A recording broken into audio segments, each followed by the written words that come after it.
घर छोड़कर साधु बन जाना या तपस्वी बन जाना या साधक बन जाना, ये सब सरल है। पर घर में रहकर एक अच्छा गृहस्थी बनना, ये दुनिया का सबसे कठिन काम है।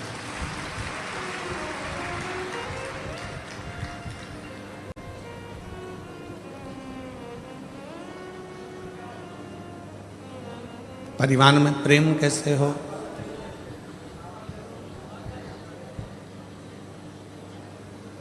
परिवार में प्रीति कैसे हो? आज के ज़माने में तो लोगों ने प्रेम के संबोधन को भी भुला दिया। लव एंड लस्ट दो शब्द हैं, एक लव है, एक लस्ट है।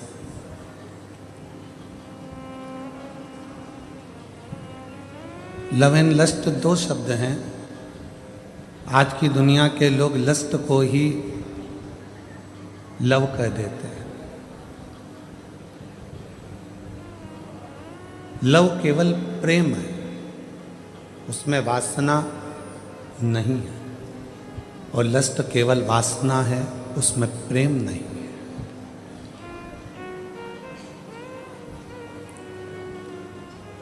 जो किसी की सुंदरता देखकर, किसी की काया देखकर, किसी का स्वरूप देखकर उसकी ओर जो आकर्षण हो रहा है, वो लस्ट है, वो लव नहीं है, वो प्रेम नहीं है, वो केवल एक वासना है।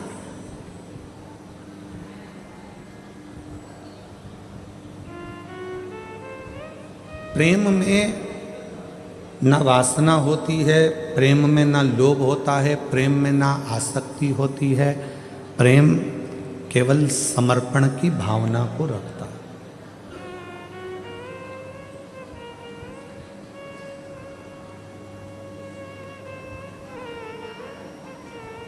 एक माँ अपने बच्चे को बड़ा करती है, अपने बच्चे से प्रेम करती है, तो उसको उस बच्चे से कुछ चाहिए नहीं।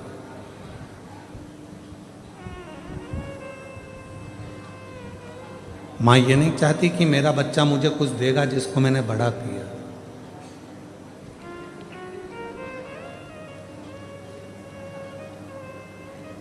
एक पिता अपने बच्चे से प्रेम करता है, तो पिता ये नहीं सोचता कि मेरा बच्चा मुझे कुछ देगा। और जितनी मेरी जीजियाँ बैठी हैं, जितने मेरे जीजा बैठे हैं, जितनी मेरी माताएं बैठी हैं, जितने मेरे बुजुर्ग माँ बाप बैठे हैं, आप सबसे निवेदन है अपने बच्चों को बड़ा करना, पर उससे आस मत करना।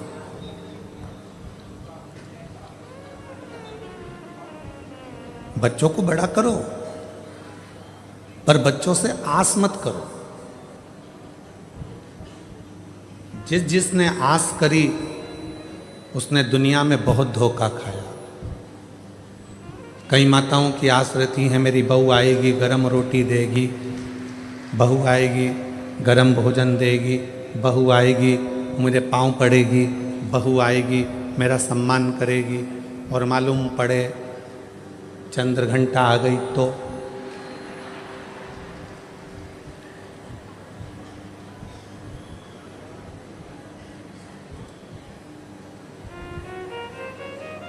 चंद्र घंटा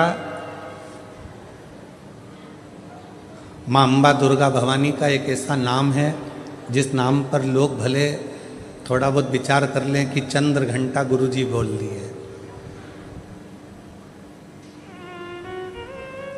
शिव जी ने नाम रखा है माँ पार्वती का चंद्र घंटा। कब? जब भोलेनाथ माता पार्वती को विवाह कर कर लेकर आए।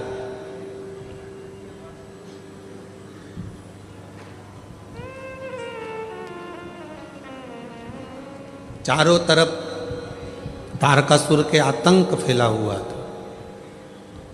आप लोग तो गुजरात के रहने वाले हो, तो माता रानी के नामों का व्याख्यान तो आप जितना अच्छा कर सकते हो, हम तो बहुत कम कर पाएंगे, क्योंकि गुजरात तो पूरा माँ जगतजननी जगदम्बा अम्बा भवानी का एक आनंदमय स्थल है गुजरात। तो आप लोगों को तो ज़्यादा मालूम होगा कि माँ चंद्रघंटा का नाम चंद्रघंटा कैसे पड़ा। चारों तरफ तारकासुर के असुरों का आतंक फैला और शिवजी पार्वती जी के साथ विवाह कर लिए और विवाह कर कर बाबा भोलेनाथ पार्वती जी को लेकर जब कैलाश पर पहुँचे कोई उधर बैठकर भोजन कर रहा था शिवगण, कोई उधर बैठकर खा पी कर पड़ा हुआ था, कोई शिवगण अपने पूरे शरीर को नोच रहा था, कोई शिवगण उछल रहा था। पूरे कैलाश पर भगवान शंकर के गणों ने अपना पूरा जमा कर रखा था, आड़ा टेढ़ा। कुछ बर्तन उधर पड़े हैं, सोने का उधर पड़ा है, आसन उधर पड़ा है, सब सामान यहाँ वहाँ पड़ा। और भोजन भी कोई एक गण लेकर आता या बनाता तो सब आपस में झगड़ा कर कर उस भोजन को ग्रहण करते।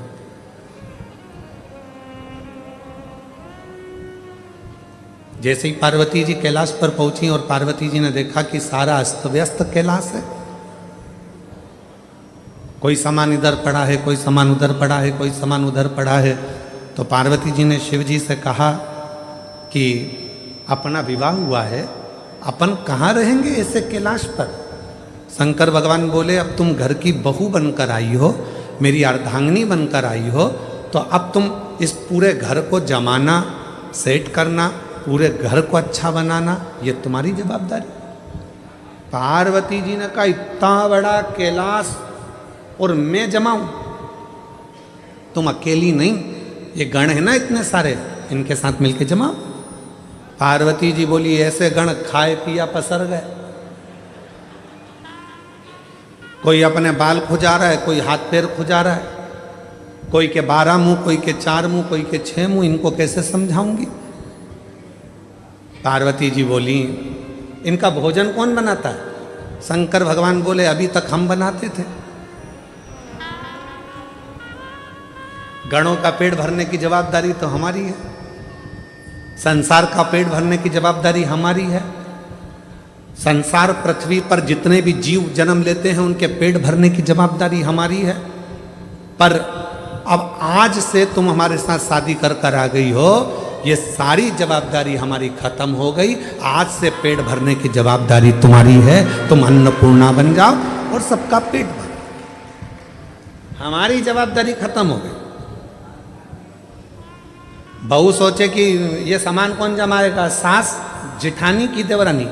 अब तुम ब्याह कर कर आ गई हो, तुम जमा। कई नई नई बहुएं आकर कहती हैं तुम्हारा घर ऐसा, तुम्हारा घर वैसा, तुम्हारे घर में तो रहने के तरीके नहीं हैं लोगों को। अपने पति को रात दिन वो एक ही शब्द सुनाती, तुम्हारे घर के लोगों को रहना नहीं आता, तुम्हारी मम्मी को बोलना नहीं आता, तुम्हारे पापा को फैला देते हैं, तुम्हारे छोटा भाई ऐसा करता है, तुम्हारी बहू ऐसी करती है, तुम्हारे भैया ऐसा करते हैं, तुम्हारी भाभी ऐसा करती है। तो पति उपत कर क्या बोलेगा, अब तू आ गई ना समझदार, तू संभाल, बात खत्म। अब इतनी सी बात पर अगर झगड़ा करें, इतनी सी बात पे अगर अपन झगड़ा करेंगे, लड़ेंगे, तो कहाँ तक रीति। अब तू संभाल। पार्वती जी ने कहा मैं संभालूं, हाँ ठीक है। अब माँ जगत जननी जगदम्बा अम्बा ने आज सारे गणों की मीटिंग करी। इतना फैलारा पूरे कैलाश पर फैला है, कौन उठाएगा। एक एक करके सारे गण खसक गए।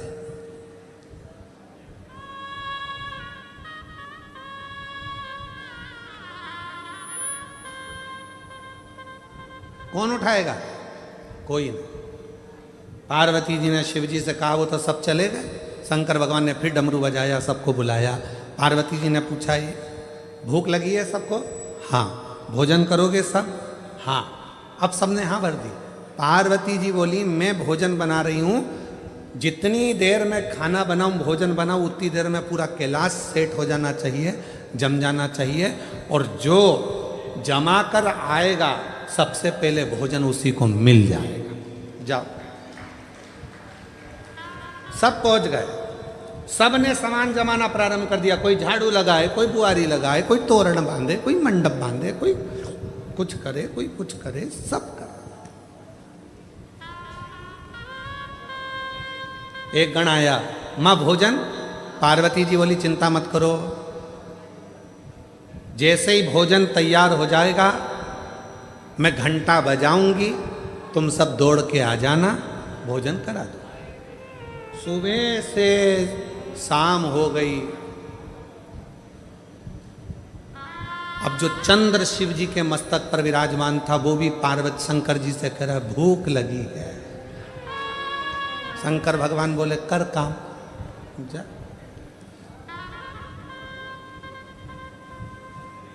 जाओ।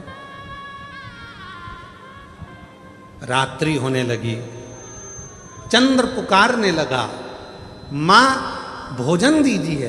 अब तो पूरा घर जम चुका है। तब पार्वती जी ने देखा कि पूरा कैलाश जम चुका था। तब पार्वती जी ने चंद्र की साक्षी में चंद्र को शिव जी से अपने मस्तक पर रखकर घंटे का नाद करा। शिव जी ने मां पार्वती का नाम चंद्र घंटा रख दिया। उसी पल, उसी घड़ी, उसी क्षण शिव ने कहा पार्वती आज तुमने पूरे कैलाश को सेट कर कर जमा कर उनका भरण पोषण किया है।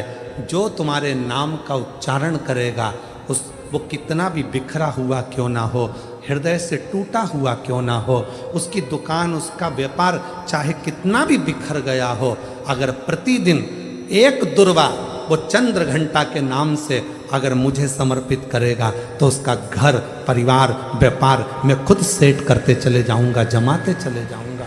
तो ये नाम कोई साधारण नाम नहीं है, चंद्र घंटा का नाम।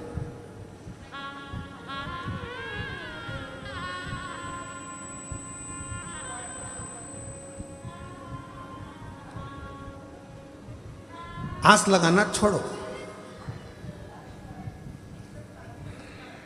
शिव महापुराण की कथा में लिखा है कि शिव पुराण कभी नहीं कहती कि तुम संत बनो, साधु बनो, तुम तपस्वी बनो, या कहीं वन जाके बैठ जाओ, नदी के तट पर जाकर बैठ जाओ, या तुम किसी एकांत में जाकर बैठ जाओ। शिव पुराण तो कहती है कि शंकर भगवान गृहस्थी हैं। शंकर भगवान का पूरा परिवार है, भगवान शंकर गृहस्थी हैं, पूरे परिवार के साथ भोलेनाथ जी रहते हैं। पत्नी भी साथ, बेटे भी साथ, बेटे की बहुएं भी साथ, बेटे, बेटियां, दामाद, नाती, पंती, पोते सब शिव जी के साथ रहते हैं। 33 कोटि देवता में केवल एक देव ऐसे हैं, देवादिदेव महादेव, जो अकेले नहीं रहते, सारे परिवार के साथ रहते, पूरे परिवार। और आप खुद देखो मंदिर में जाके, धर्मपत्नी, पुत्र गणेश, कार्तिकेय, अशोक सुंदरी, जया, विषहरा, शामलीवारी, दौतली, देव, नंदी, सब साथ। और यहां तक शिव जी के परिवार में पुत्रों की बहुएं भी, रिद्धि और सिद्धि भी साथ में रहते, वो भी साथ।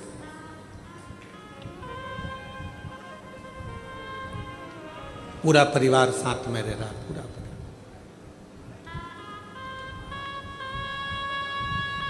और किसी 33 कोटि देवता में एक देवता का नाम बता दो जो पूरे परिवार के साथ रह रहा हो, जिनके बच्चे भी साथ में रह रहे हो, पोता पोती भी साथ रह रहे हो, रिश्तेदार भी साथ रह रहे हो। कोई 33 कोटि देवता में कोई देवता की ऐसे मंदिर नहीं है जिसमें वो पूरे परिवार के साथ रहे। केवल शिव, केवल शंकर, वो घड़दान।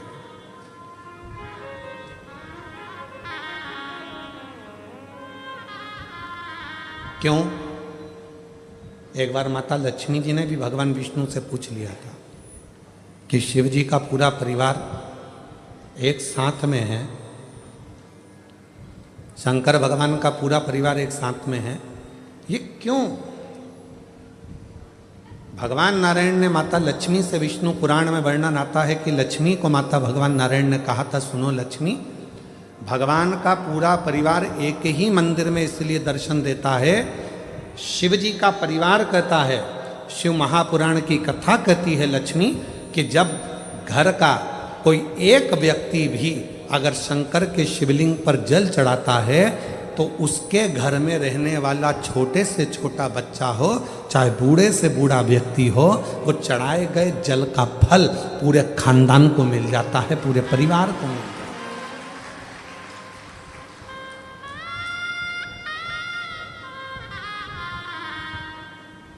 पूरे कुल को। और सारी समस्या का हल एक लोटा बोल बम का नारा है, बाबा श्री शिवाय सबको मिल जाता, पूरे कुटुंब को।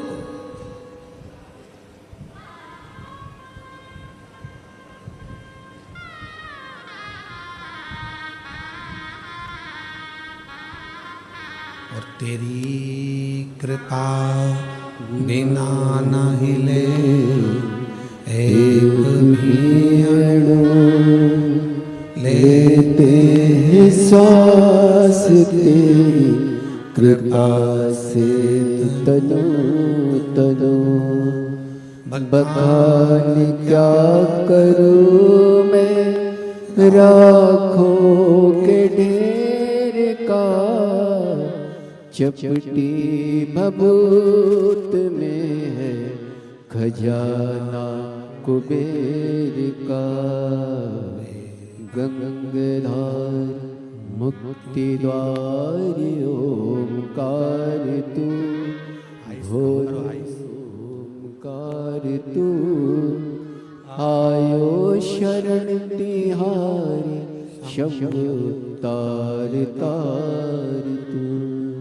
बखान क्या करूँ मैं राखों के ढेर का, चपटी भभूत में है खजाना कुबेर का। गंगाधार मुक्ति द्वार ओमकार तुम, भोले ओमकार तू। आयो शरण तिहारी शंभु तार तार तू। संपूर्ण परिवार को सुख, वो एक लोटा जल संपूर्ण परिवार को सुख दे देता। संपूर्ण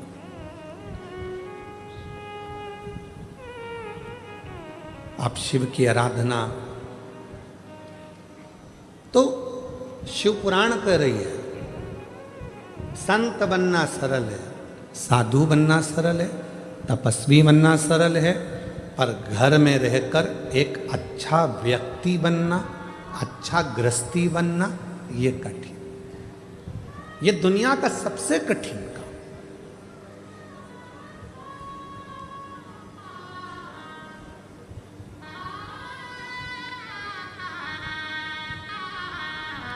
दूसरे को खुशी देना सरल है, पर स्वयं की खुशी लाना कठिन है।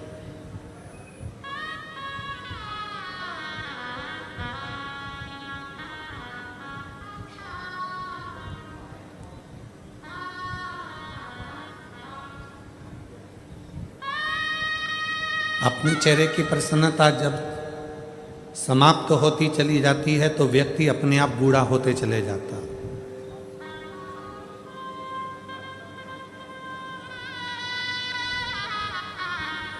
हम कभी कभी सबको कहते हैं आप लोग मुस्कुराया करो,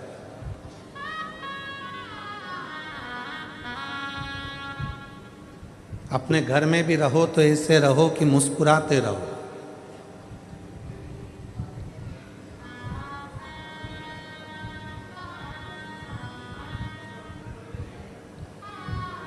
बेटा घर में रहता है तो वो अपनी माँ से ज़्यादा बात करता है। बेटा बेटी बच्चे घर में रहते हैं तो अपनी माँ से ज़्यादा बात करते हैं। पापा से इतनी बात करते हैं क्या? जम के बोलो जरा। नहीं।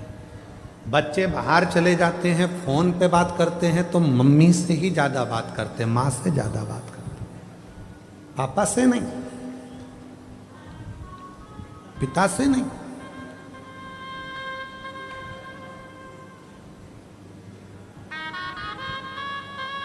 माँ से बात चल रही है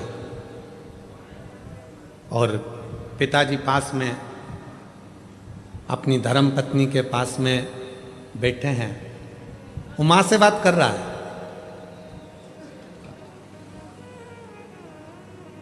सारी स्टोरी सुना रहा है अपनी मम्मी को और पिताजी अपनी पत्नी से कह रहे हैं बोल दे धीरे से, उसको सुनाई दे रहा है क्या बात कर रहा है। तो पिताजी अपनी पत्नी से कह रहे हैं बोल दे उसको, टेंशन लेने की जरूरत नहीं है, उसका बाप बैठा है, बोल उसको, उसका बाप बैठा है, टेंशन मत ले, चिंता ना कर, बोल उसको। फोन पे पत्नी बोलती बेटा क्यों चिंता करता है, पापा है ना, सब संभाल लेंगे। कई लोग कहते हैं शंकर भगवान आग बंद करके बैठे रहते हैं, शिवजी मौन होकर बैठे रहते हैं। क्यों? क्योंकि जगत के जितने बच्चे हैं वो अपनी माँ से बात करते हैं, अन्य बहन भाई से बात करते हैं, पर बाप से बात नहीं कर पाते। पर बाप पीछे से इशारा करता रहता है कि चिंता मत करना, मैं बैठा हूं। शिव कहते हैं तू टेंशन मत लेना। मन के अंदर एक बात संभाल के रखना कि जगत में जब तू पैदा हुआ, पैदा होने के समय पर जब माता के गर्भ से तेरा जन्म हो गया, उस समय से जिस दिन तू मरेगा उस दिन तक तू मेरी औलाद है और मैं तुझे संभालूंगा। और आप प्रैक्टिकल कर कर देखिए, प्रैक्टिकल नहीं, एक प्रयोग आपने देखा होगा कोरोना काल में, हमने खुद देखा है। एक हमारे इंदौर का एक परिवार था, नाम स्मरण में हमें नहीं आ रहा, इंदौर का हमारा एक परिवार था। कोरोना काल में वो उस परिवार के उसका बच्चे का पिता चले गए, कमाने वाला चले गए, बच्चे की मां चली गई कोरोना में, ना बहन थी ना भाई था, एक अकेला छोटा सा 10 वर्ष का बच्चा।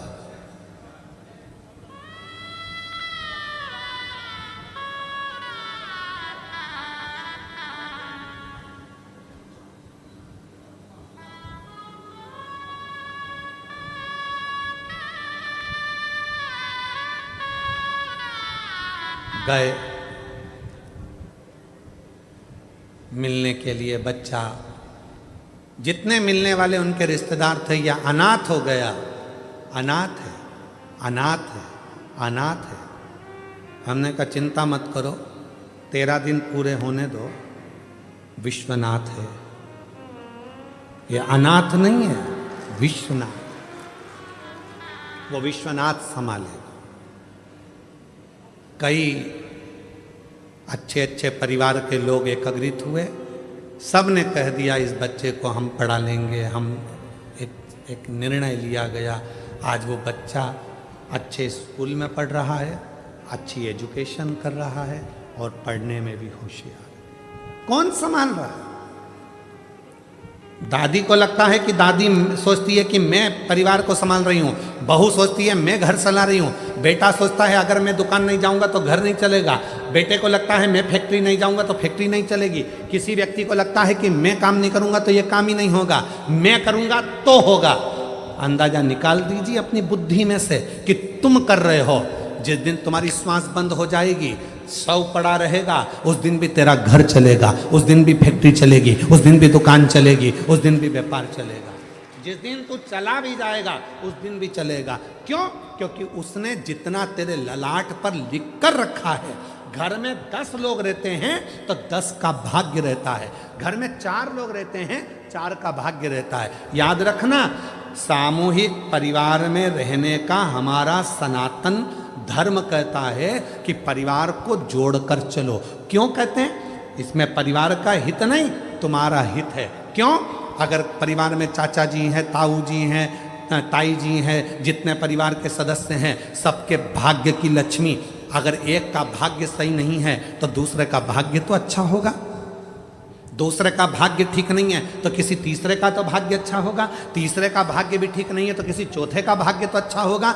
उसी तरह से जैसे किसी एक का भाग्य भी अगर अच्छा है तो घर में बरकत बनी रहती है। जब हम सोचते हैं कि मैं कमा रहा हूँ, मेरी पत्नी कमा रही है, मेरे 2 बच्चे हैं, मैं लेकर अलग हो जाऊं, अलग होकर देखना कि कितनी समस्याएं सामने खड़ी होती है। फिर कितने के भाग्य करे गया? 4 के भाग्य की लक्ष्मी रह गई, एक तेरे, एक तेरी पत्नी, एक तेरा बेटा, एक तेरी बेटी, बस इन्हीं के भाग्य का जितना आएगा आएगा। तो उस लक्ष्मी में कितना करोगे? एक फ्लैट, एक गाड़ी, एक मोबाइल, गैस की टंकी, बिजली का बिल, बस इतना मैनेज करते जाओगे। पर यदि सामूहिक परिवार में रहते 10 जगह के भाग्य की लक्ष्मी आती तो तुम्हें खर्च नहीं करना पड़ता। जो गैस की टंकी में, बिजली के बिल में और गाड़ी में लगा रहे हो वो तो तुम्हारा सेफ होते चले जाता। पर तुम समझे ही नहीं। तुमने तो सोचा मेरी पत्नी का भाग्य, तुमने सोचा मेरा भाग्य, तुमने सोचा मेरे बेटे का भाग्य, तुमने सोचा मेरी बेटी का भाग्य है। तुम उस परिवार से टूट गए, दूर चले गए, अपना सोचकर कि मैं करूंगा जो होगा, मेरे कहने पे चलो। यही नहीं हो सकता, ये हो नहीं सकता। यीशु महापुराण की कथा यदि ये सब मिलकर करा रहे हैं तो कोई व्यक्ति ये ना सोचे कि मैं करा रहा हूं। जिस दिन मैं का शब्द आ गया तो कार्यक्रम बिगड़ना चालू हो जाता है, और जिस दिन सब मिलकर करा रहे हैं तो कार्यक्रम की सफलता हो जाती है। मैं नहीं, तुम सब हो, तुम सब। वो एक लाइन एक गीत की है, पुराने गीत की।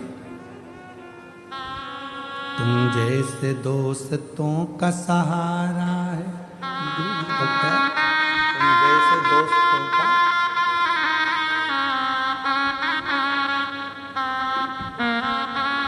तुम जैसे लोगों का सहारा है दोस्तों। वो सब सामूहिक है, सब एक है। और फिर निवेदन करूंगा, परिवार की एकता,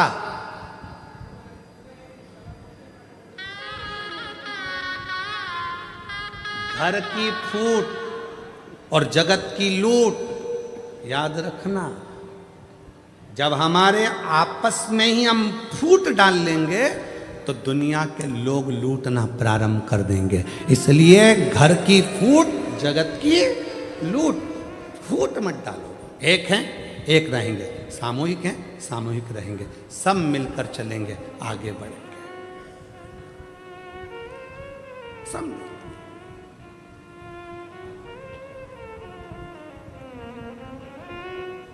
और हम क्या विचार में हैं? हम दो, जम के बोलो, हम दो, हमारे दो। और घर में माँ बाप आए तो उनको बाहर फेंक दो।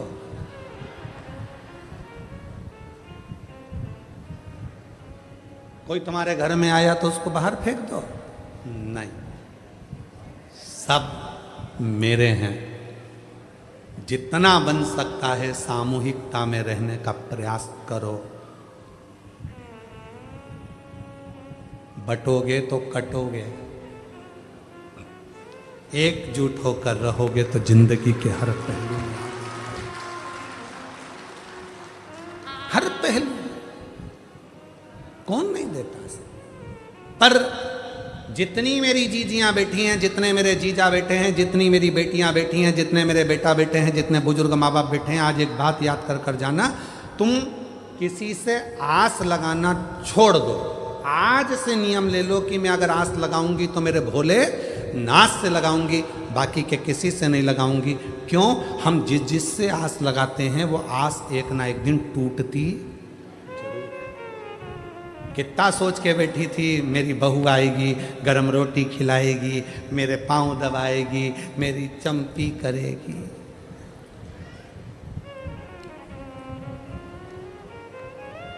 ठंड में सरसों का तेल मलेगी। कितनी आस लगाई थी। पहले आस लगाई थी भगवान एक लड़का दे दे, भगवान एक लड़का दे दे, और मालूम पड़े लड़की हो गई तो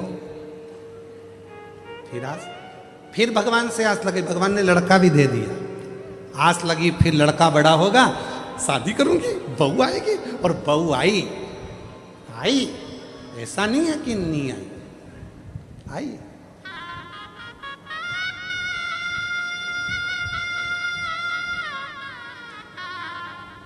तुमने सोचा था तुम्हारे सिर पे पल्लू लेके पाँव पड़ेगी। वो सुबह से उठ के आई, बहू आई, सुबह से उठ के आई। हेलो मम्मा,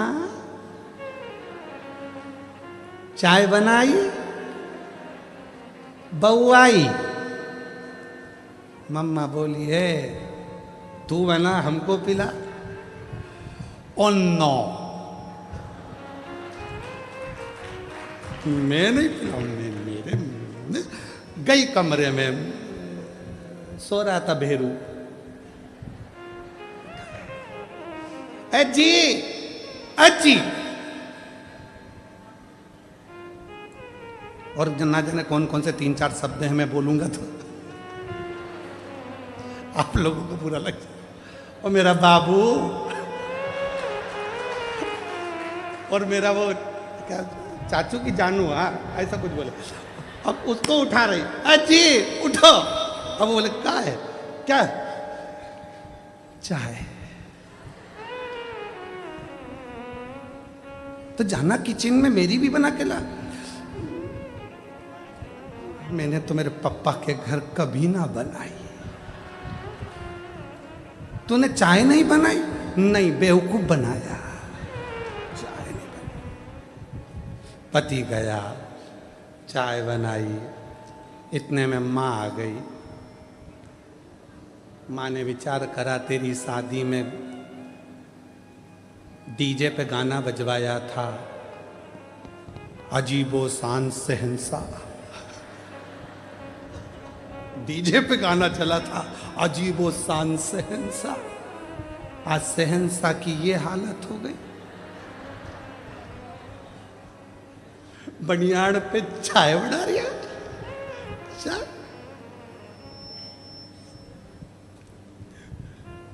माँ ने कहा चल हट, मैं चाय बनाती हूँ।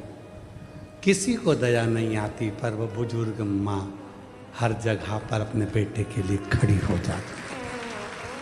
वो अपने बेटे के लिए हर जगह पर खड़ी, किसी को ला मैं बना देती। आज छोड़ दो, आज छोड़ दो। फिर तुमने आस लगाई घर में एक पोता हो जाए, पोता हो जाए। भगवान की कृपा से पोता हो गया, बड़ा हो गया थोड़ा सा। और पोता तुम एक दादी की गोद में बैठकर बोला, ओ दादी, ओ दादी, ओ दादी। दादी बोली हाँ क्या हो गया? वो पड़ोस में कल्लू ले रहनी, वो कल्लू है ना, उसके यहाँ पर आज रायता बना है, चने की सब्जी बनी है, पूड़ी बनी है, बूंदी बनी है, नुक्ती, सेव बना है। इतने में दादी ने बोला बेटा उसकी दादी मर गई ना, इसलिए 12वां है, 13वां है, इसलिए बना है। इतने में गोदी में बैठ के पोता बोला तू कब मरेगी?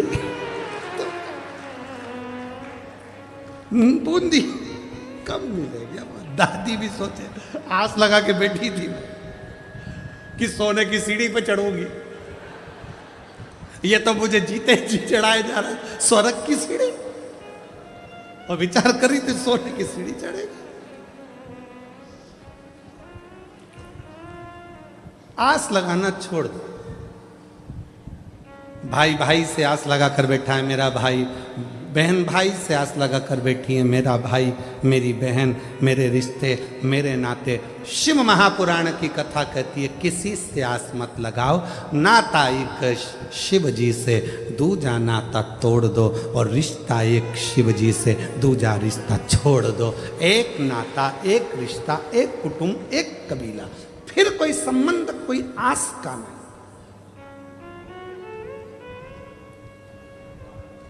कथा में भी आओ तो आस लगा कर मत आना, कथा में आओ तो आस लगा कर मत आना। मैं जा रही हूं, आगे बैठूंगी। आस लगा के आई थी, अंदर प्रवेश ही नहीं मिला। सबको फोन लगा रही, भैया जी कहाँ हो?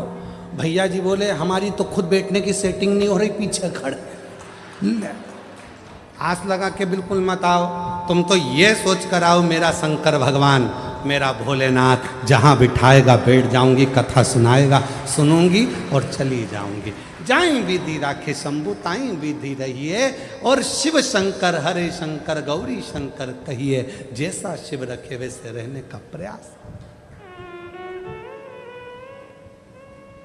जैसा शिव, संसार में आस लगाओगे टूटे। एक पत्र अच्छा है, देखो।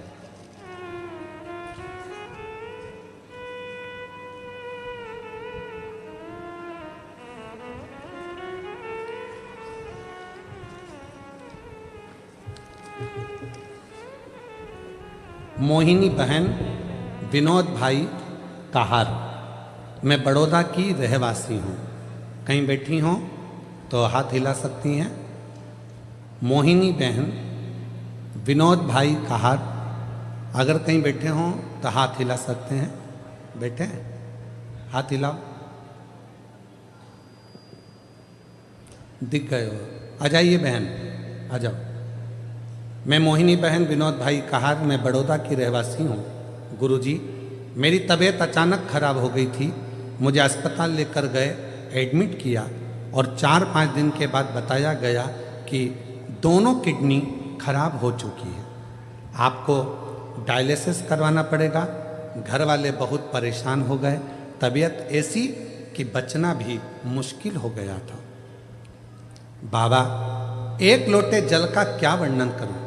मेरी बहन रोज मुझे सीहोर के रुद्राक्ष का पानी पिलाती और एक बेलपत्र खिलाती। मेरी देवरानी भी शिवजी पर चढ़ाया पानी लाती और पिलाती। इस दौरान मुझे अहमदाबाद ले जाया गया।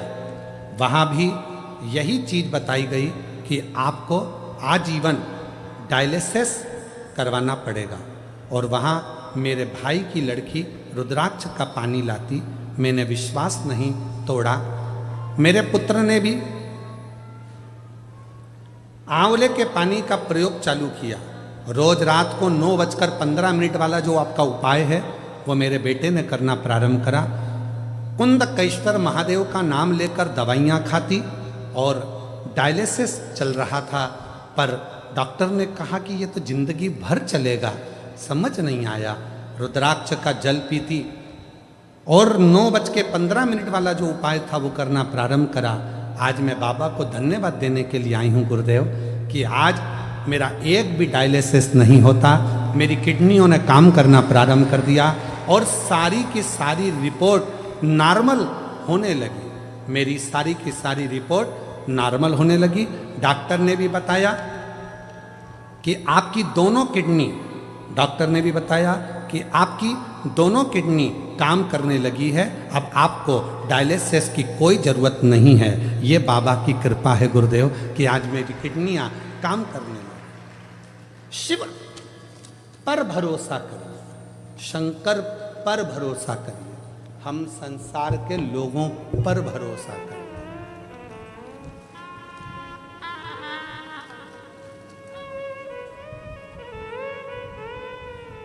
हम संसार के लोगों पर भरोसा करते हैं और आखिरी में होता क्या है, वो संसार के लोगों का भरोसा टूट जाता है। और देख लिया संसार हमने, देख लिया सब मतलब के यार हमने देख लिया। देख लिया संसार हमने, देख लिया झूठे नाते झूठे रिश्ते, झूठे नाते झूठे रिश्ते। अरे झूठा है संसार हमने देख लिया। सब मतलब के यार हमने देख लिया। अब उससे विश्वास, उस पर भरोसा जितना दृढ़ होगा, शिव हर पल हर घड़ी हर क्षण तुम्हारे साथ होगा। निवेदन है, आस परिवार पर नहीं, आस रिश्तों में नहीं, आस किसी से नहीं। आस लगाओगे तकलीफ भोगोगे। इसलिए आज तो केवल एक परमात्मा से, शिव से लगा।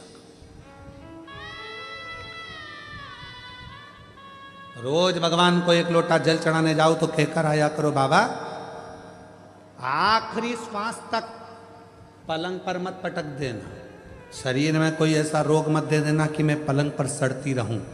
आखिरी सांस तक तेरे मंदिर में आकर एक लोटा जल चढ़ाती रहूं, इतनी दम देना, इतना शरीर को अच्छा बनाना, इतनी शक्ति देना कि मैं आखिरी दम तक भी एक लोटा जल चढ़ाने तेरे दरवाजे तक आ सकूं। आइए।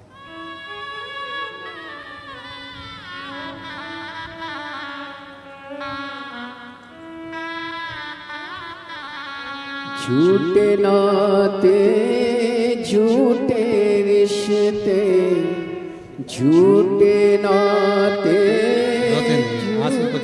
रिश्ते, अच्छे खुश हो के जाओ, ठीक हो गई। संसार हमने देख लिया, देख लिया संसार हमने देख लिया।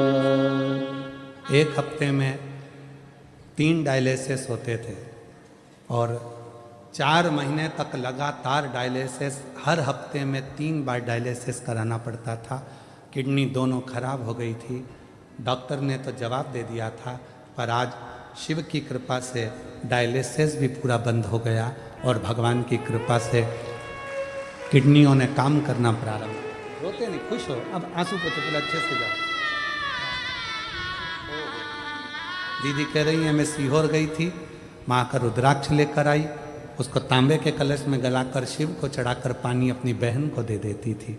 शिव की कृपा, एक बार जोरदार ताली बजाओ।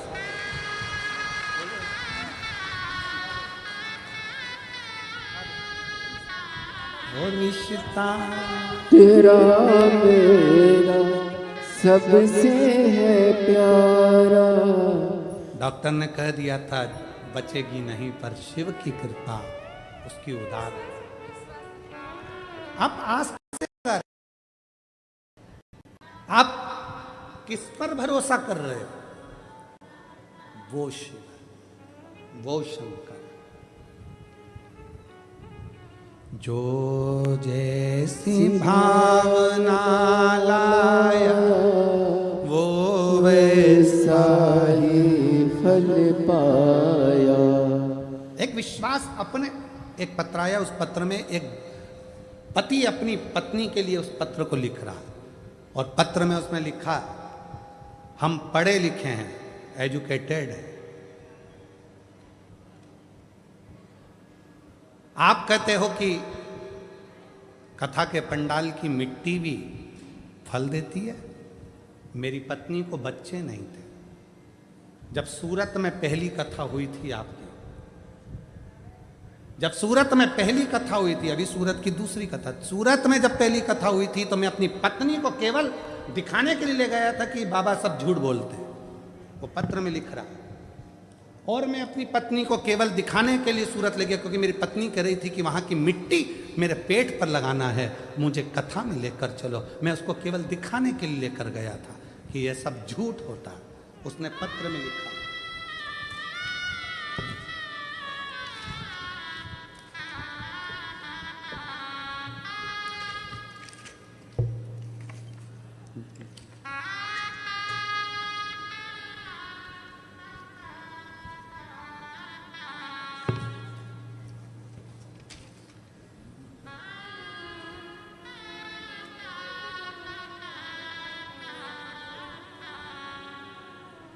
मेरा नाम मुकेश भाई है, मैं गांव करमड़, जिला सुरेंद्र नगर, गुजरात का रहवासी हूं और मेरा मोबाइल नंबर ये है। मैं आर्मी में नौकरी करता हूं, भटिंडा में मेरी पोस्टिंग, पंजाब भटिंडा में मेरी नौकरी है।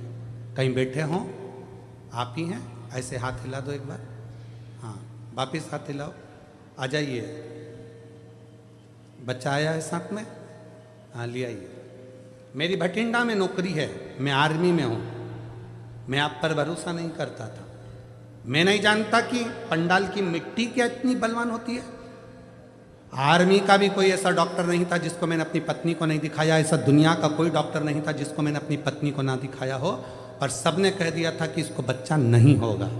तब पत्नी ने जिद पकड़ ली कि वो सियोर वाला बाबा कहता है कि कथा के पंडाल में बैठकर जो मांगा जाता है वो मिलता है। सूरत में कथा थी, मैं आया नौकरी से, पत्नी को लेकर उसकी जिद के पीछे उसको कथा में ले गया। पंडाल में जगह नहीं थी, पीछे बैठ गए। उसी मिट्टी को पत्नी ने कहा लाओ मुझे उठा कर दो, मैं पेट में लगाऊंगी। पत्नी और मैंने मिट्टी उठाई, श्री शिवाय नमस्तुभ्यम कहकर मिट्टी को पेट पर लगाना प्रारंभ करा और कुबरेश्वर धाम जाकर रुद्राक्ष लाए। और बाबा की ऐसी कृपा हुई कि 11/1/2025 को 11:11 पर मेरे घर में संतान की प्राप्ति हुई। ये शिव की कृपा, ये शंकर की उदारता। मैं नहीं मानता था, मैं नहीं जानता कि शिव महापुराण के कथा के पंडाल की मिट्टी भी इतनी पवित्र हो जाती है शिव नाम उच्चारण से मात्र।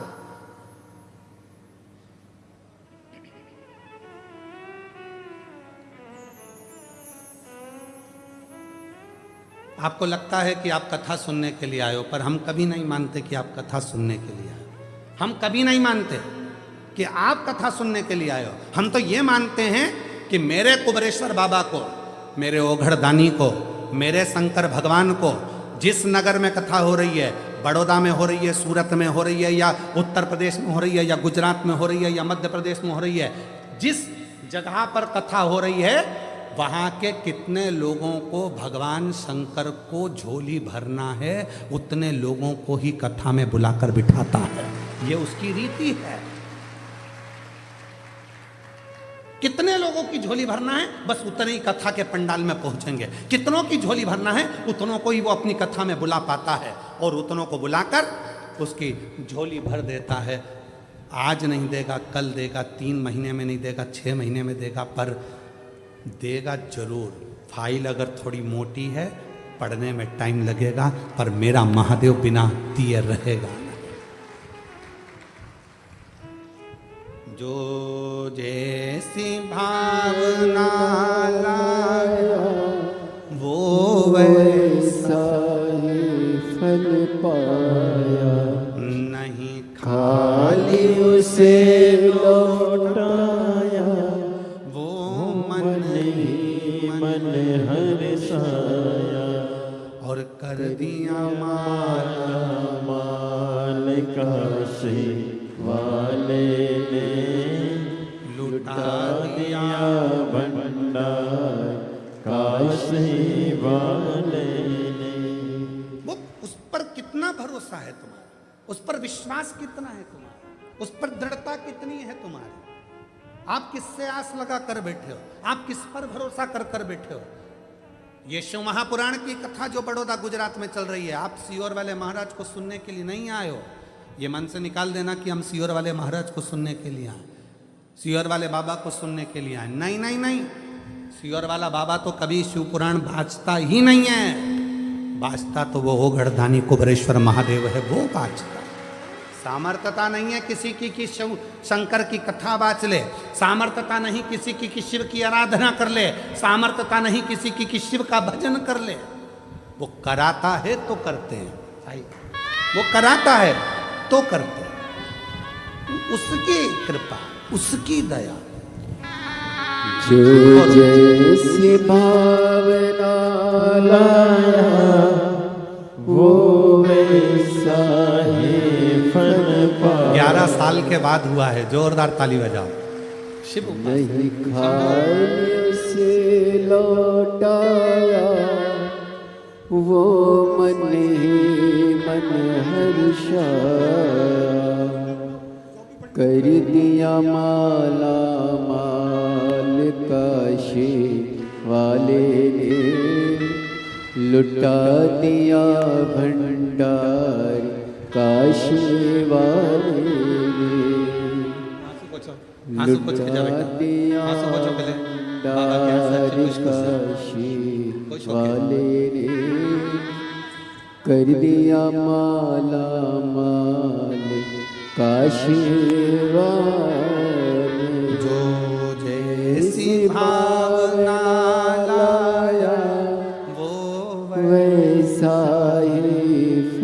पाया। शिव उपासना का फल क्या? शंकर की उपासना का फल क्या? आप किस पर भरोसा कर रहे हो? आप किस पर विश्वास कर रहे हो? ये आप पर निर्भर है।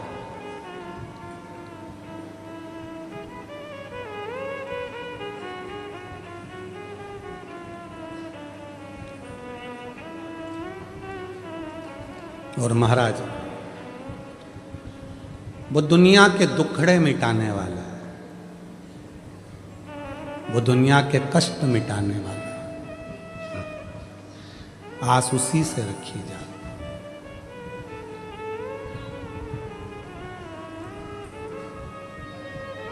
जब तबीयत खराब होती है, डॉक्टर दवाइयां देता है, बोलो देता है कि नहीं देता है? अरे जम के तो बोलो। पहले देगा गोली दवाई, जब गोली और दवाई से काम नहीं बनेगा तो फिर लगवाएगा इंजेक्शन। बोलो बोलो, इंजेक्शन। दवाई गोली इंजेक्शन से भी काम नहीं चलेगा, फिर आखिरी में कहेगा कि भाई एडमिट हो जाओ, भर्ती हो जाओ अस्पताल में, हॉस्पिटल में भर्ती हो।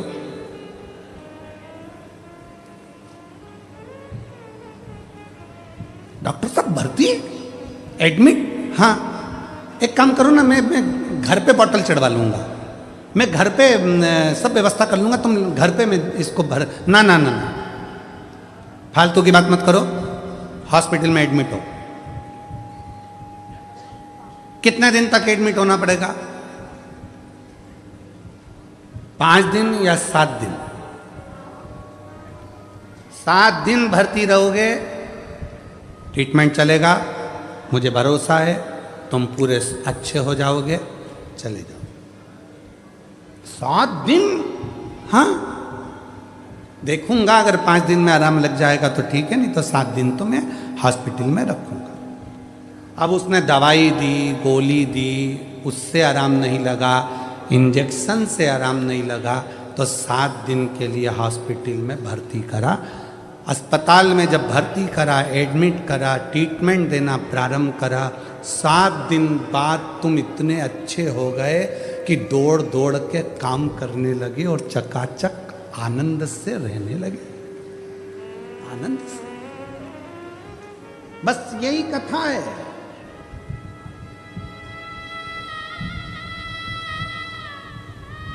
यही कथा है। जब तुम्हारा कोई काम नहीं होता, घर पर भजन करते करते करते करते समय हो गया, तुम्हारा भगवान सुन ही नहीं रहा। मंदिर जाते जाते एक लोटा जल चढ़ाते चढ़ाते समय हो गया, सुन ही नहीं रहा।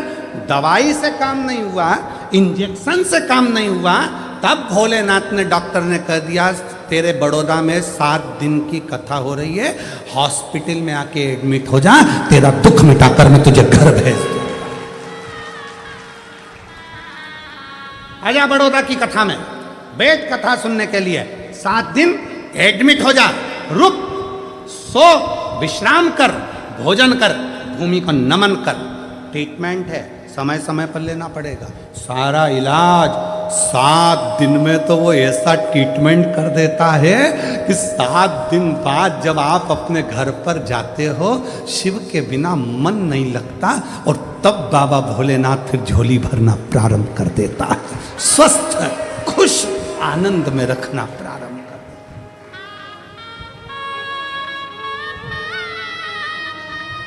आनंद।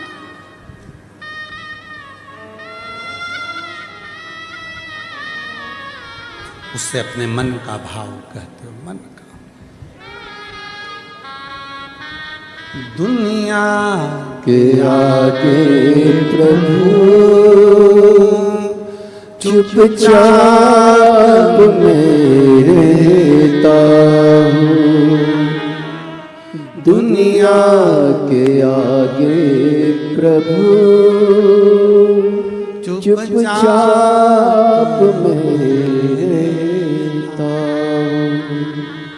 मेरा तू ही तो हमदर्द है, जिसे हर दर्द कहता हूँ। मेरा तू ही तो हमदर्द है, जिसे हर दर्द कहता हूँ।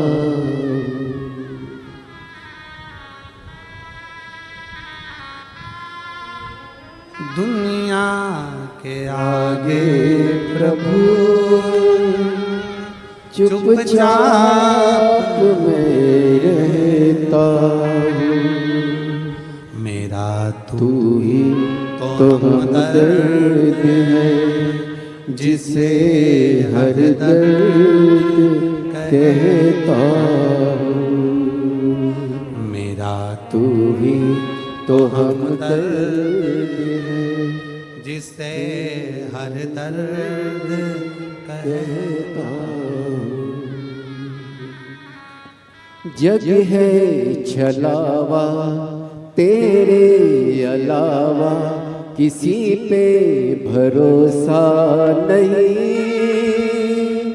किसी पे भरोसा नहीं। मुझे दाना पानी सिवा तेरे दानी, किसी ने परोसा नहीं, किसी ने परोसा नहीं। भला कैसे भूलूं तेरी मेहरबानिया। मेरा तू ही तो हमदर्द है, जिसे हर दर्द कहता हूँ। मेरा तू ही तो हमदर्द है, जिसे हर दर्द कहता हूँ। उसने बुलाया, 7 दिन यहां बिठाया। आपको लग रहा है कि आप कथा में बैठे हो, नहीं, ट्रीटमेंट कर रहा है, इलाज कर रहा है, रखा है तुमको। रखा है।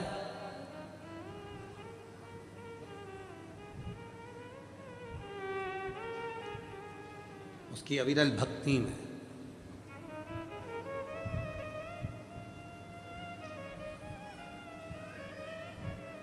अग्रवाल जी, हम बहुत बहुत बधाई देते हैं आपको, इस पूरी समिति को, तुम्हारी पूरी समिति को बधाई देते हैं।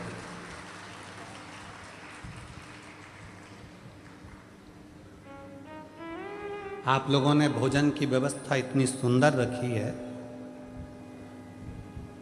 बड़े बड़े शादी में भी जो भोजन नहीं बनता वो भोजन आपने बनवा कर निश्चय भक्तों को लिए परोसा। साधुता है आपको उस चीज की।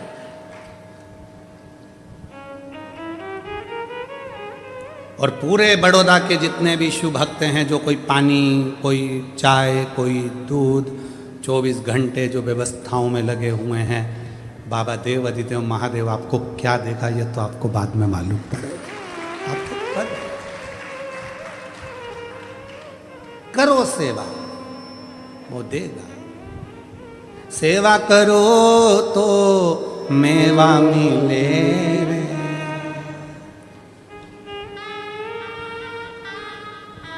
ये शिव भक्तों की सेवा करोगे तो मेवा मिलेगा, और घर पे बुजुर्ग माँ बाप की सेवा करो तो चाबी मिले रे। चाबी जल्दी मिलती है।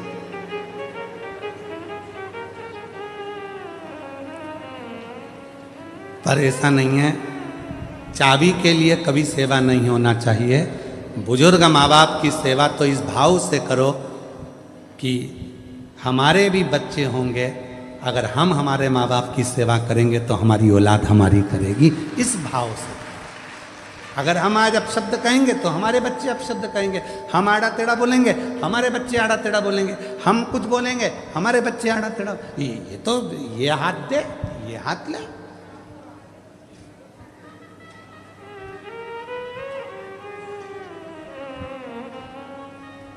संसार तो ऐसा ही है।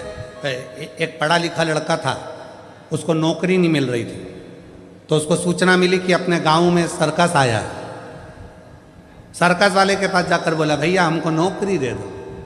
सर्कस के मालिक ने कहा, ठीक है हम नौकरी तो दे देंगे, पर हमारे यहाँ पर तुमको एक काम करना है। क्या? बंदर के कपड़े पहनना है, शेर के मुंह में हाथ देना। कितना मिलेगा? 20,000 रुपये महीना। तैयार हो? ठीक है।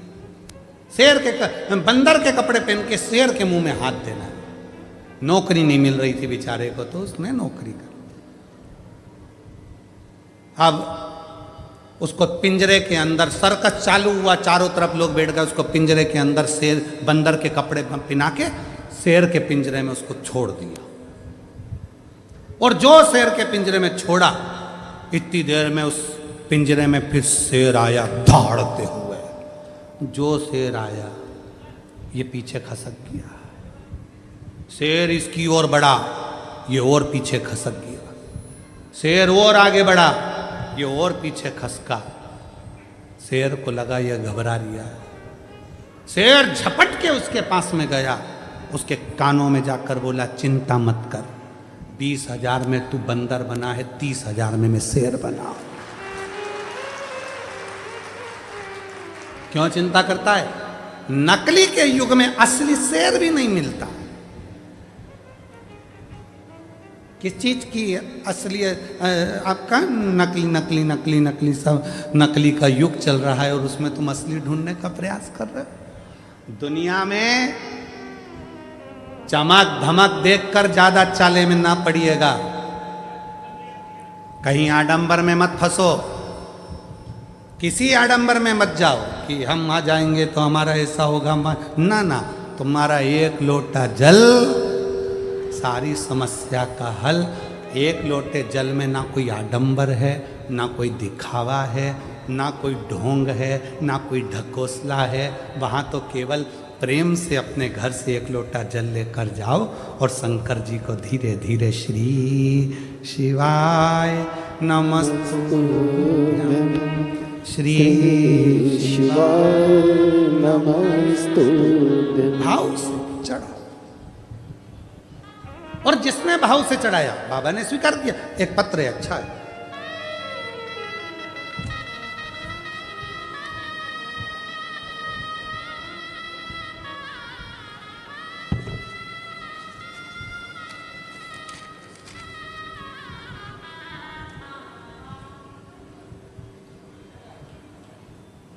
मैं माधुरी विनोद कौड़ी, बड़ोदरा, अलेम्बिक कॉलोनी, गोरवा की रहने वाली हूँ। कुछ गड़बड़ हो गई हो पढ़ने में तो आप लोग पढ़ लेना, ठीक है? दिखा दो भैया, पत्र दिखाओ तो पढ़ लेंगे। कहीं बैठी हैं क्या? हाथ हिला तो अगर कहीं बैठी हो। मैं माधुरी विनोद कौड़ी, बड़ोदरा, अलेम्बिक कॉलोनी, गोरवा की रहने वाली हूँ। कहीं बैठी हो तो हाथ हिला सकती हैं अगर कहीं बैठी हो। और अगर बैठी हो तो एक बेलपत्र लेने के लिए आ सकते हैं। और अगर बच्ची आई हो तो वो भी आ सकती है। बच्ची के फोटो देखिएगा पहले। ये बच्ची का फोटो है पहला, जिसमें बच्ची की याददाश्त चली गई, बोलना बंद हो गया, सुनना बंद हो गया, हाथ पैर काम करना बंद कर दिए, शरीर के अंग दुर्बल हो गए, ब्रेन में ट्यूमर हो गया, याददाश्त पूरी चली गई और पूरी तरह से टूट गई। ये बच्ची का पहला फोटो। अब पत्र। मेरी छोटी बहन पूजा सावेल, उम्र 60 वर्ष, जो कि उम्र 16 वर्ष, जो कि 10वीं की परीक्षा दे चुकी थी। ठीक 10वीं की परीक्षा के 4 दिन बाद अचानक से उसका स्वास्थ्य खराब हुआ और हम उसे बड़ोदरा के SSG हॉस्पिटल लेकर गए। उस दौरान हमें पता चला कि उसे ब्रेन ट्यूमर है और उसके दिमाग के पल्स छाले और गठान है, जिसकी वजह से उसकी तबीयत हर दिन और बिगड़ती गई। कुछ दिनों तक ऐसा ही चला और वह घर के किसी भी सदस्य को पहचानती, न बोलती, न कुछ समझती। दिनों दिन बाद वो कोमा में चली गई। पत्र आप लोग एलईडी पर पढ़ रहे होंगे। वो कोमा में चली गई। यहाँ तक कि सभी डॉक्टरों ने जवाब दे दिया कि यह नहीं बच पाएगी, आप घर लेकर जाइए। फिर भी मैंने और मेरे परिवार ने हार नहीं मानी और भोले बाबा पर पूर्ण विश्वास किया और उसी के सहारे छोड़ दिया। मेरा परिवार स्वयं श्री शिव महापुराण की कथा 2022 से सुन रहा है। मैंने बहुत सारे पत्र सुने जिसमें बाबा एक लोटा जल महत्व बताते हैं और मैंने भी किया। भोले बाबा पर जल चढ़ाना प्रारंभ करा। प्रतिदिन जल पिलाती। कोमा में थी, नली लगी थी मुंह में, तब उस नली में कैसे ना कैसे 2 बूंद पहुंचा देती। बस सीहोर का रुद्राक्ष लाई, पानी को गलाकर पिलाना प्रारंभ करा। गुरुदेव, डॉक्टर ने कह दिया अब इसके प्राण नहीं हैं, लेकर जाओ। शरीर बंद था, फिर भी हिम्मत नहीं हारी। सीहोर वाला बाबा कहता है वो आएगा, मेरी बेटी को वापस जगाएगा। एक बार रुद्राक्ष का जल उसके शरीर पे तो लगाने दो। रुद्राक्ष का जल शरीर पर लगाना प्रारंभ करा। डॉक्टर मना कर रहे हैं इसको ले जाओ, पिला सकते नहीं, शरीर पर लगा देते। अब गई शिव मंदिर में, एक बेलपत्र उठाकर लाई जो तकिए के नीचे रखा। बेलपत्र लाई, उसको तकिए के नीचे भी रखा और हमने मंदिर, देवालय, शिवालय निरंतर जाती रही। अब उसके शरीर ने काम करना प्रारंभ करा। धीरे धीरे शरीर में ऊर्जा आई, वेंटिलेटर से हटी। श्री शिवाय नमस्तुभ्यम उसको हेडफोन लगाकर कानों में सुलाना चालू करा और बाबा की कृपा से बिना ऑपरेशन के और बिना किसी चीज के आज मेरी बेटी पूर्ण तरह से पहचानने लगी, जानने लगी और बाबा की कृपा से चलना फिरना चालू कर दिया, जिसका मैं फोटो दूसरा लगा रही हूँ, जिसमें मेरी बेटी पूर्ण तरह से स्वस्थ होकर चल रही है, काम कर रही है, स्कूल जा रही है और बाबा की कृपा। कहीं बैठी हो तो आ सकती हैं। 16 वर्ष की है बेटी पूजा सावेद। मैं माधुरी विनोद कोणी, बड़ोदरा अलेम्बिक कॉलोनी गोरवा की रहने वाली है। कहीं बैठी हो, आ सकती। शिव तत्व किसको कहते हैं? शंकर की उदारता किसको कहते हैं? आपका विश्वास, आपका भरोसा। शिव के एक लोटे जल में ना कोई आडंबर है, ना कोई दिखावा है, ना कोई अन्य बात है। उस पर केवल तुम्हारा भरोसा, केवल विश्वास।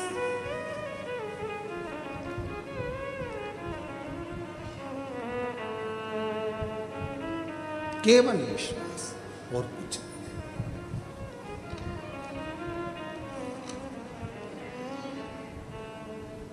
नहीं। इसीलिए शिव तत्व कहता है, शंकर की कथा कहती है।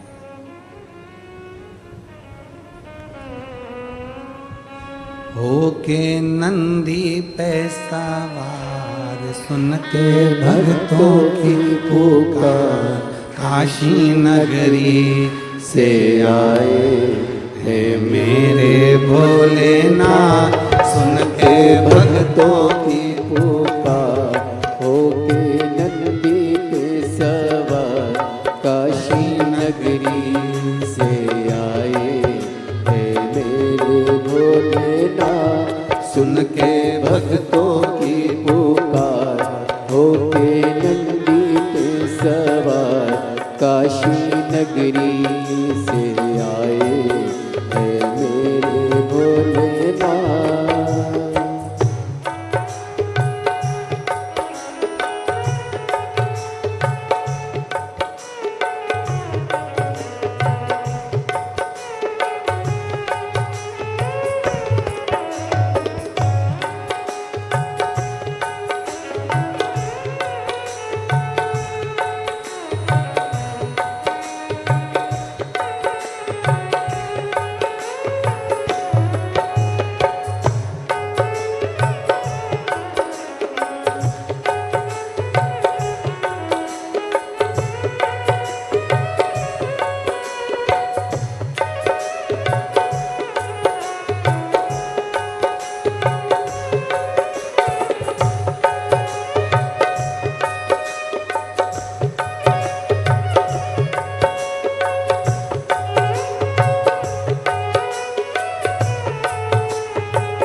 रमाए देखो डमरू बजाए, कैसा निराला भोले रूप सजाए।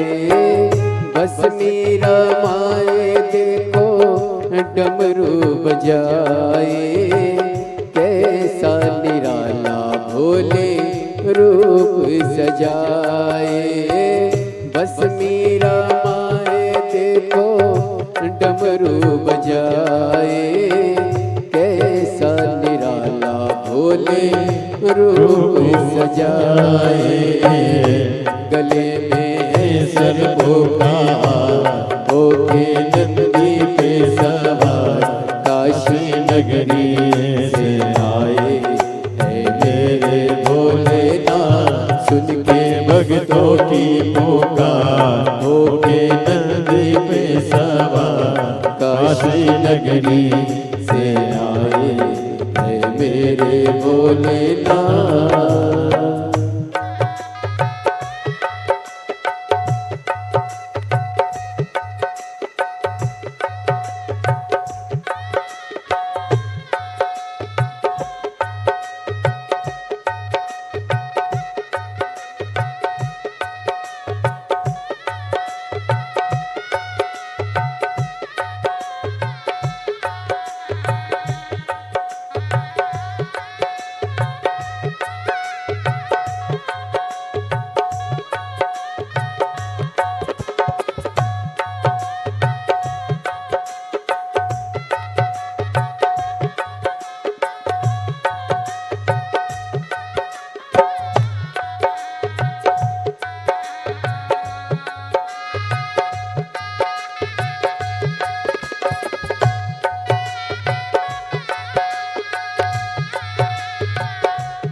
मृगछाला पहने भोले लगाए, चम चम चमकता है माथे पे चंदा।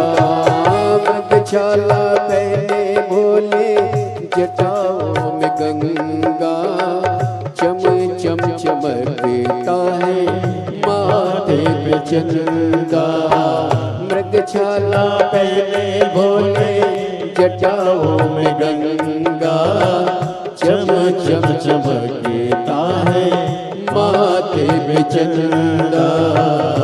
ओ गौरा मैया करे सिंगार, होके नंदी पे सवार, काशी नगरी से आए है मेरे भोलेनाथ। सुन के भक्तों की पुकार, होके नंदी पे सवार, काशी नगरी से आए है मेरे भोलेनाथ।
महिमा महान है, भोले भक्तों के ये तो भोले भगवान है। देवों के देव इनकी महिमा महान है, भोले भक्तों के ये तो भोले भगवान है। देवों के देव इनकी महिमा महान है, भोले भक्तों के ये तो भोले भगवान है। वो करने भक्तों का होता होके जल्दी पे सवार, काशी नगरी से आए हैं मेरे भोलेनाथ। सुन के भक्तों की पुकार, होके जल्दी पे सवार, काशी नगरी से आए हैं मेरे भोलेनाथ। सुन के भक्तों की पुकार, होके जल्दी पे सवार, काशी नगरी से आए हैं मेरे भोलेनाथ। सुन के भक्तों की पुकार, होके जल्दी पे सवार, काशी नगरी से आए हैं मेरे भोलेनाथ। काशी नगरी से आए हैं मेरे भोलेनाथ, काशी नगरी से आए हैं मेरे भोलेनाथ। काशी नगरी से आए हैं मेरे भोलेनाथ, काशी नगरी से आए हैं मेरे भोलेनाथ। काशी नगरी से आए हैं मेरे भोलेनाथ, काशी नगरी से आए हैं मेरे भोलेनाथ। महादेव। अपने स्थान पर बैठकर भगवान शिव जी को अपने मन का भाव कहिए, दिल से प्रार्थना करें। जहाँ जगह मिले वहाँ बैठ जाएं।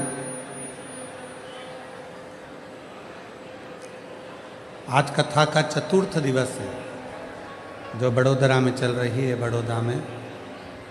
और इसके बाद में ये कथा 16 तारीख से 22 जनवरी तक बड़ौदा गुजरात में चल रही है। इसके बाद में 27 जनवरी से 31 जनवरी तक शिव महापुराण की कथा प्रयाग राज में माघ मेले में रहेगी। सतुआ बाबा शिविर, खाकचौक, महावीर मार्ग, पाटुन पुल नंबर 1, माघ मेला। दोपहर में 1 बजे से 4 बजे तक माघ के मेले में अपन कथा का रसपान करेंगे। 5 दिन का कल्पवास अपन भी वहाँ करेंगे और शिव की कथा को अपने जीवन में उतारेंगे। 31 जनवरी को प्रयागराज में कथा विराम होगी। फिर 11, 12, 13 फरवरी को शिव महापुराण की कथा 3 दिन की डबरा मध्य प्रदेश में होगी। फिर 14 फरवरी से 20 फरवरी तक रुद्राक्ष महोत्सव, जिसका इंतजार सभी को रहता है। ऐसे पवित्र रुद्राक्षोत्सव का आनंद बाबा कुबरेश्वर भंडारी की पवित्र धरा, मेरी जीजियों का मायका कुबरेश्वर धाम में 14 से 20 फरवरी तक रुद्राक्ष महोत्सव रहेगा, जिसको आप और हम आनंद के साथ बाबा के रुद्राक्ष महोत्सव का लाभ लेंगे।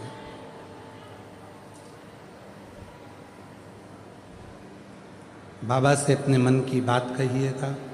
जहाँ जगह मिले वहाँ बैठकर दिल से प्रार्थना करिए, निवेदन करिए, विनय करिए, विनती करिए और बाबा को अपने मन का भाव करिए, प्रार्थना।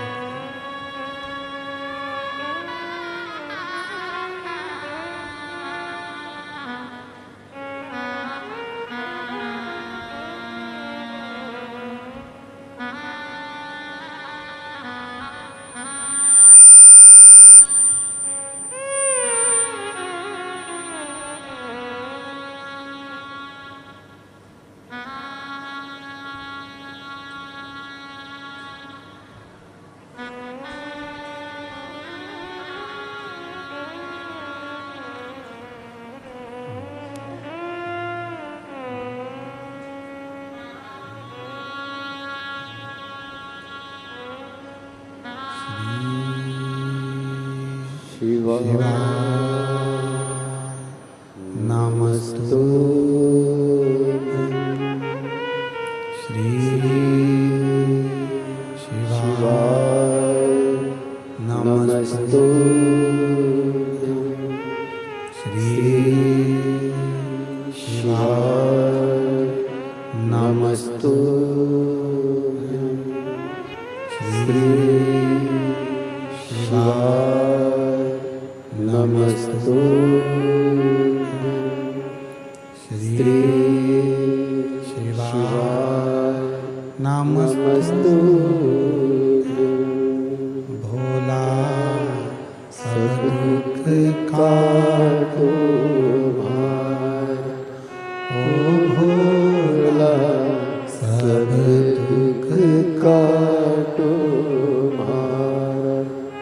शिव शंकर जपूं तेरी माला भोले बाबा जपूं तेरी माला भोला सब दुख काटो मारा ओ भोला सब दुख काटो मारा वेश है मंगल मंगलकारी वेश है मंगल मंगलकारी शमशान वासी हमारा शमशान वासी हमारा ओ भोला सब दुख काटो मारा ओ भोला सब दुख काटो मारा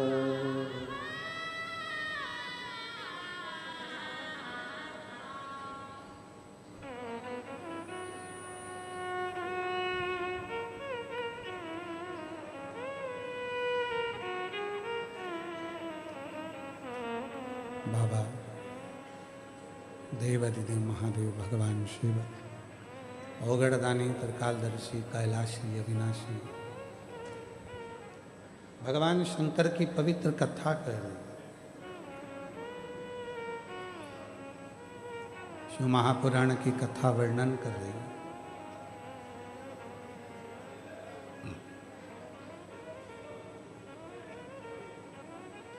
एक आस विश्वास केवल और केवल शिव पर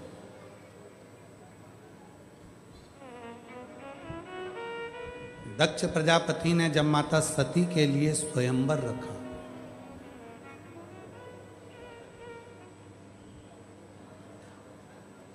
सब देवताओं को बुलाया उस स्वयंवर में दक्ष प्रजापति ये जानते थे कि सती शिवजी को प्रेम करती है।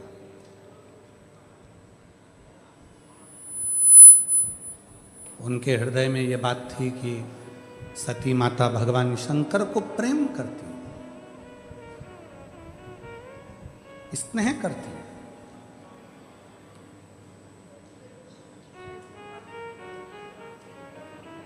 फिर भी दक्ष प्रजापति ने शिवजी को नहीं बुलाया और बल्कि एक पत्थर की मूर्ति बनाकर दरवाजे पर खड़ी कर दी। पर यदि भरोसा पक्का होता है, विश्वास पक्का होता है, सती मैया हाथ में माला लेकर आई। दक्ष प्रजापति को लगा था ये माला भगवान विष्णु को पिनाएंगी, इंद्र को पिनाएंगी। इतने सुंदर सुंदर देवता बैठे हैं, ये जयमाला अगर पिनाएगी माता सती तो किसी देवता को पिनाएगी। पर माता सती ने देखा कि पूरी सभा में कहीं शिव नहीं,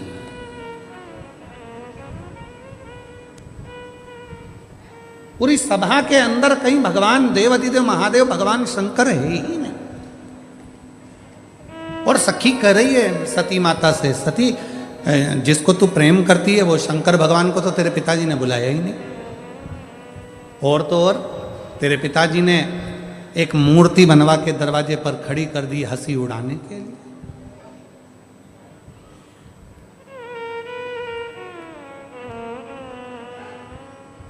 क्यों चिंता करती है? वो कहते हैं ना, आहूं में असर होगा, घर बैठे बुला लेंगे, तुम रूठे रहो भोले, हम तुम्हें मना लेंगे, तुम रूठे रहो भोले, हम तुम्हें मना लेंगे। सती मैया ने कहा उसमें क्या चिंता करना, क्या टेंशन करना, तुम चिंता मत करो। तो शिव को तो बुलाया ही नहीं, भगवान शंकर को तो बुलाया ही, शिव तो आए नहीं। मत आने दो, नहीं आए ना कोई बात नहीं, शिव नहीं आए कोई बात नहीं। माला लेकर मां सती चली, चारों तरफ माता सती माला लेकर भ्रमण करी। माला को पकड़कर माता सती दरवाजे के बाहर दौड़ कर गई। जो दरवाजे के बाहर दक्ष प्रजापति ने शंकर भगवान की मूर्ति बनवाई थी हंसी उड़ाने के लिए, सती माता ने वही मूर्ति के गले में अपनी जयमाला पहना दी और शिव जी को अपना उघड़ डाला।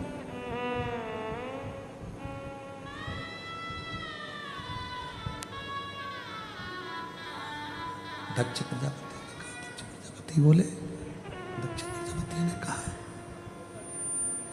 दक्ष प्रजापति बोले कि ये तो पत्थर की मूर्ति पे इसने माला पहनाई है।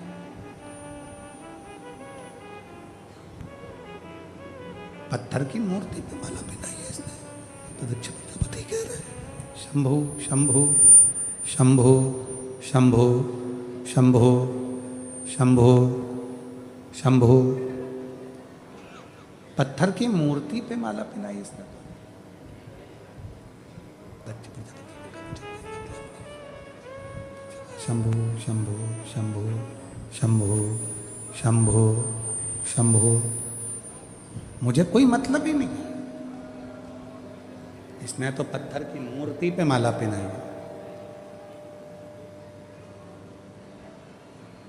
सती का विवाह तो मैं करूंगा एक अच्छे देवता के साथ, शिव के साथ नहीं। पर जैसे ही सती माता ने माला पहनाई और माला पहनाकर माता सती ने कहा, भोलेनाथ ये जयमाला नहीं है, मेरी प्राणों की माला तुम्हें पहना दी, अब तुम इसे स्वीकार करो।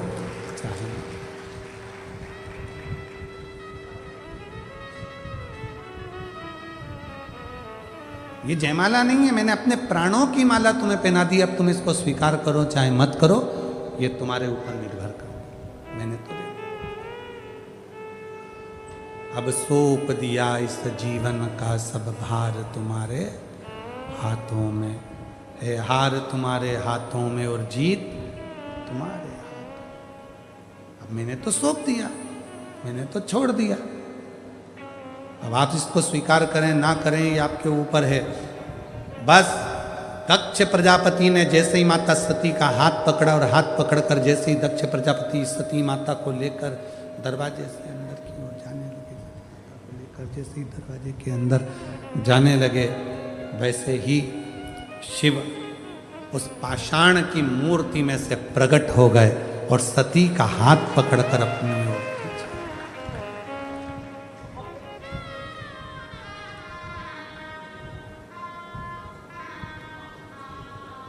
शिकार किया सती के उस माला को। दक्ष प्रजापति ने कहा, पत्थर में से शिव जी कैसे प्रकट हो सकते हैं? शंकर भगवान ने जो शब्द कहा, बड़ौदा के एक एक बच्चा बच्चा उस शब्द को जरूर सुने जो मेरे भोलेनाथ जी ने कहा दक्ष प्रजापति के सामने। और जितने लोग आस्था चैनल पर कथा सुन रहे हैं, फेसबुक यूट्यूब पर कथा श्रवण कर रहे हैं, जितने सोशल मीडिया पर कथा श्रवण कर रहे हैं, वो भी इस शब्द को जरूर सुने। शंभु शंभु, गला पकड़ रहा है बेटा, माइक फिर गड़बड़ कर दिया तुमने। शंभु, शिव ने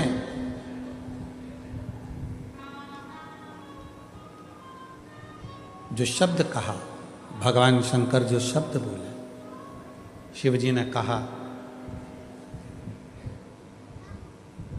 दक्ष प्रजापति आप कह रहे हो कि पत्थर की मूर्ति में से शिव कैसे प्रसन्न हो गए, पत्थर की मूर्ति में से शंकर कैसे प्रकट हो गए, पत्थर की मूर्ति में से शिव कैसे प्रकट हो गए, आप कह रहे हो?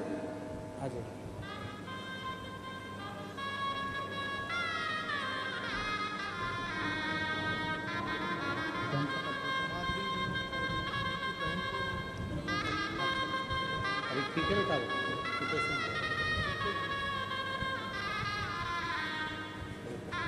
आप ही की बहन है छोटी 16 साल की, जिसको ब्रेन ट्यूमर हो गया था, कोमा में चली गई थी और बाबा की कृपा से अब पूर्ण तरह से स्वस्थ है। ये एक उसको भी देंगे।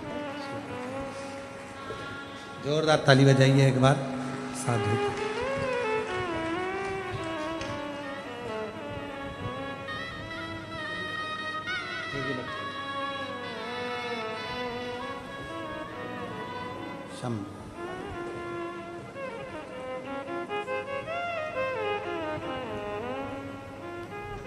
शिव ने कहा, जो भगवान शंकर ने जो कहा वो सुनिए।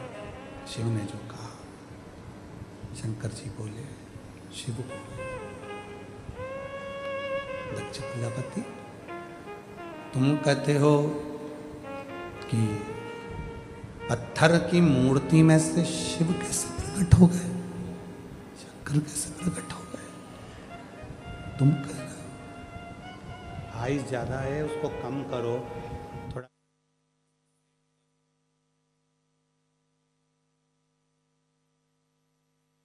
शिव कैसे प्रकट हो गए? दक्ष प्रजापति तुम कह रहे हो कि इसमें शंकर कैसे प्रकट हो गए। शिव जी ने जो कहा वो आप भी धारण करिएगा बसरेंद्र।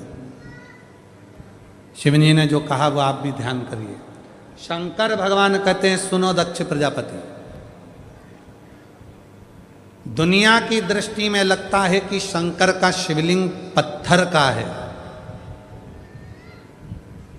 दुनिया की दृष्टि में लगता है कि ये तो एक कंकर है, पत्थर है, पर शंकर कहते हैं दक्ष प्रजापति, अगर संसार का मनुष्य एक बेलपत्र भी दिल से अगर मुझे समर्पित करता है तो उसके बेलपत्र का हिसाब मेरे पास में रहता है, उसके बेलपत्र का हिसाब मेरे पास में है, उसके बेलपत्र का हिसाब मेरे पास में है, रखता हूं। जीजियों आप भले भूल गए, वो याद रखना।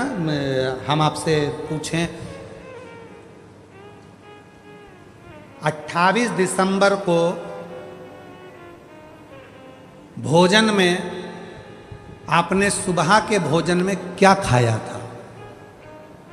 28 दिसंबर को सुबह के भोजन में आपने क्या क्या चीज खाई थी, आपको याद है? जम के बोलो जरा। नहीं, चलो जाने दो।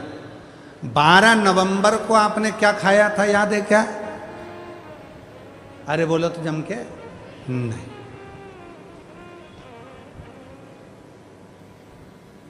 3 जनवरी को क्या खाया था सुबह भोजन में, याद है? नहीं। 8 सितंबर को क्या खाया था, याद है? नहीं। पर तुमने जो 12 नवंबर को खाया, 14, 28 दिसंबर को खाया, जो भी तुमने खाया तुम्हें भले याद ना हो, पर तुमने जो खाया वो तुम्हारे शरीर में रक्त बनकर आज भी घूम रहा है और वो शरीर को बल दे रहा है, एनर्जी दे रहा है। वो जो तुमने खाया था, वो जो तुमने 28 दिसंबर को खाया था, उसकी रक्त की एक बूंद तुम्हारे शरीर में आज भी चल रही है। तुम्हारे शरीर तुमको एनर्जी दे रही है, तुमको बल दे रहा है। उसी तरह कई लोग हैं, शंकर भगवान को जल चढ़ाते हैं, सोचते हैं कि हम जल चढ़ाने जाते हैं, भगवान शंकर इसको स्वीकार करते कि नहीं करते। याद रखना, तुम्हारा खाया तुम्हें भले याद ना हो, पर तुम्हारे शरीर में रक्त बनकर चलता है। उसी तरह तुम शंकर भगवान को एक लोटा जल चढ़ाते रहो, तुम्हें भले याद ना रहे, पर जब तुम्हारी दुख की घड़ी आएगी तो शंकर याद कर कर तुम्हारे दरवाजे पर पहुंच जाए। तुम्हें भले याद ना चले, पर उसे याद। ये सियोर वाले महाराज का वचन नहीं है, ये शिव जी का शिव महापुराण में दक्ष प्रजापति ने जब माता सती का स्वयंवर रखा और सती जी ने शंकर भगवान की प्रतिमा पर जब अपना वरमाला जयमाला पहना दी, तब दक्ष प्रजापति हाथ पकड़कर सती को लेकर जाने लगे। तब शंकर जी ने कहा, सुनो दक्ष प्रजापति, तुम कहते हो कि पत्थर की मूर्ति को माला पहनाई? नहीं, ब्रह्मा ब्रह्मलोक में रहते हैं, भगवान विष्णु बैकुंठ लोक में रहते हैं, शिव पृथ्वी पर रहता है, मृत्यु लोक में रहता है। इसलिए ये पूरी पृथ्वी में जो कंकर है, पूरी पृथ्वी में जो जीव हैं, वो शिव है, वही जीव